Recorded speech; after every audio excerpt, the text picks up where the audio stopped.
નમસ્કાર દર્શક મિત્રો, હું છું એડવોકેટ સોનલ બારિયા. આપ સર્વનું સ્વાગત છે મારી ચેનલ લીગલ પર વિજ્ઞાનમાં.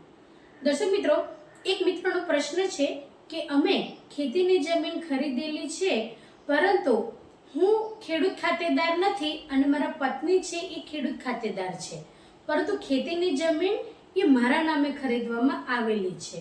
તો શું અમારી ઉપર કોઈ કાનૂની કાર્યવાહી થઈ શકે ખરી? કારણ કે હું ખેડૂત ખાતેદાર છું જ નહીં. તો આની અંદર અમારા બચાવ પક્ષે મારા જે પત્ની છે તેઓ ખેડૂત ખાતેદાર છે, તો શું હું એમના નામે ફરી કરી શકું ખરો? તો ચાલો દર્શક મિત્રો, આજે આપણે આના વિશે સંપૂર્ણ માહિતી મેળવીએ. તો દર્શક મિત્રો, જ્યારે તમે કોઈ પણ વ્યક્તિ પાસેથી ખેતીની જમીન ખરીદો છો તો એ સૌથી પહેલા જોવાની બાબત એ છે કે તમે મૂળ ખેડૂત ખાતેદાર છો કે નહીં. કારણ કે જે વ્યક્તિ ખેતીની જમીન ખરીદવા ઈચ્છે છે એ વ્યક્તિ ખેડૂત હોવા એ આવશ્યક છે. એટલે જ્યારે કોઈ વ્યક્તિ બિન ખેડૂત હોય અને તે ખેતીની જમીન ખરીદવા ઈચ્છે તો એ ખેતીની જમીન ખરીદી શકતા નથી. દર્શક મિત્રો, અહીંયા ઘડી એ બાબત છે કે પત્ની છે એ ખેડૂત ખાતેદાર છે, પરંતુ પતિ છે એ ખેડૂત ખાતેદાર નથી. તો જે ખેતીની જમીન ખરીદવામાં આવી છે એ ખેતીની જમીન પતિ દ્વારા ખરીદવામાં આવી છે. તો જો એ ખેતીની જમીન છે એ પત્નીના નામે ખેતીની જમીન ખરીદી હોત તો એમને કોઈ પણ પ્રકારની કાનૂની કાર્યવાહીનો સામનો કરવાનો ના આવત. પરંતુ દર્શક મિત્રો, રિયાલિટી એ છે કે જે વ્યક્તિએ ખેતીની જમીન ખરીદેલી છે એ વ્યક્તિ ખેડૂત ખાતેદાર નથી. એટલે આની અંદર તમારે સ્પષ્ટપણે એ બાબત ધ્યાન રાખવી જોઈતી હતી કે તમે ખેડૂત ખાતેદાર છો જ નહીં, તો તમે ખેતીની જમીન ખરીદી જ કેવી રીતે શકો. એટલા માટે હવે પછી જો તમે તમારા પત્નીના નામે પણ એ ખેતીની જમીન કરો તો એ અલગ કાર્યવાહી થાય. પરંતુ તમે બિન ખેડૂત છો અને બિન ખેડૂત તરીકે તમે જે ખેતીની જમીન ખરીદી છે એ હિસાબે તમારા જે વેચાણ દસ્તાવેજ થયો છે એ કયા આધારે થયો એ તો નથી ખબર, પરંતુ તમે ખેતીની જમીન ન ખરીદી શકો. પરંતુ જો ભવિષ્યની અંદર તમારે હવે પછી ખેતીની જમીન ખરીદવી હોય તો તમે તમારા સંતાનો કે તમારી પત્નીના નામે તમે ખરીદી શકો છો. કારણ કે તમારા પત્ની છે એ ખેડૂત ખાતેદાર છે.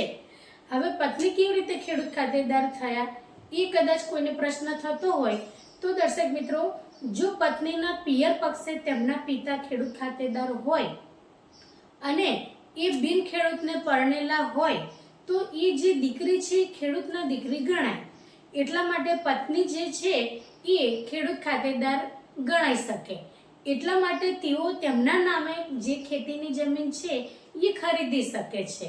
અને દર્શક મિત્રો, એક બીજી બાબત એ છે કે જે પત્ની છે એ ખેડૂત ખાતેદાર છે અને ખેડૂત ખાતેદાર હોવાના કારણે જે સંતાનો છે તેમના તે પણ ખેતીની જમીન ખરીદી શકે છે.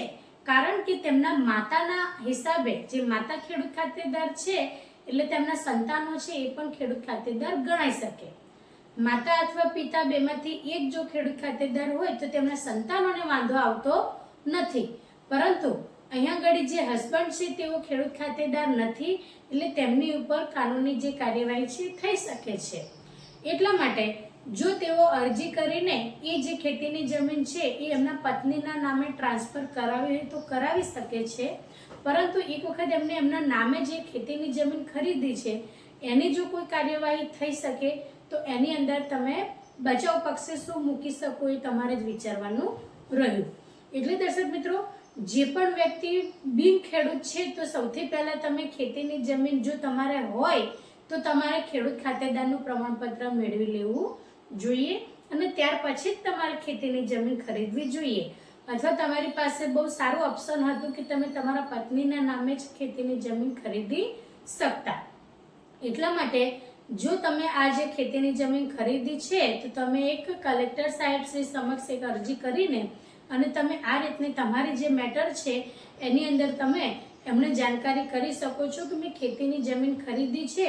પરંતુ જો તમારી પાસે પહેલા તમારા લોકોને કોઈ બાપ દાદાની જો ખેતીની જમીન હોય તો એના તમે પુરાવા કે રેકોર્ડ્સ મૂકી શકો છો કે પહેલા અમારી પાસે ખેતીની જમીન ઓલરેડી હતી જ અને અમે પહેલા ખેડૂત ખાતેદાર હતા, પરંતુ પછીથી ખેતીની જમીન જો કદાચ તમે વેચાણ કરી નાખેલી હોય અને વચ્ચે તમારી પાસે ખેતીની જમીન ન હોય તો તમે ફરીથી જે ખેતીની જમીન ખરીદી છે તે અંગેના પુરાવા રજૂ કરી શકો છો.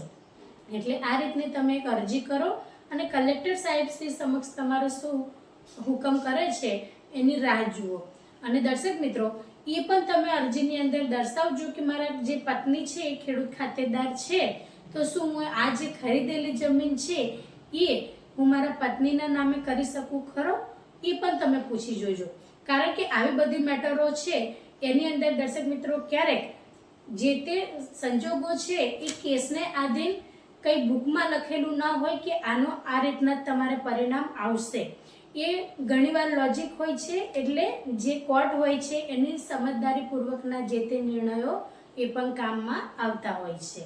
એટલે તમે એક અરજીના આધારે તમારી જે સમસ્યા છે એનો પ્રશ્ન તમે કલેક્ટર સાહેબ શ્રી સમક્ષ પણ રજૂ કરી શકો છો કે જે ખેતીની જમીન મેં ખરીદી છે એ મારા પત્ની ખેડૂત ખાતેદાર હોવાના કારણે શું એમના નામે કરી શકું, અથવા તમે તમારા દીકરા દીકરીઓ હોય તો સંતાનો પણ એ માતા ખેડૂત ખાતેદાર છે એટલે સંતાનો પણ ખેડૂત ખાતેદાર ગણાય, એટલા માટે તમે એમના નામે પણ કરી શકો છો.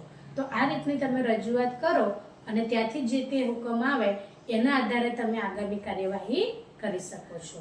તો દર્શક મિત્રો, આ જ રીતના ઇન્ફોર્મેટિવ વિડીયો હું મારા ચેનલના માધ્યમથી તમારી સમક્ષ રજૂ કરતી રહું છું. જો તમને વિડીયો સારો લાગ્યો હોય તો તેને લાઈક કરજો, શેર કરજો અને ચેનલને સબસ્ક્રાઈબ કરજો. જય હિન્દ, જય ભારત.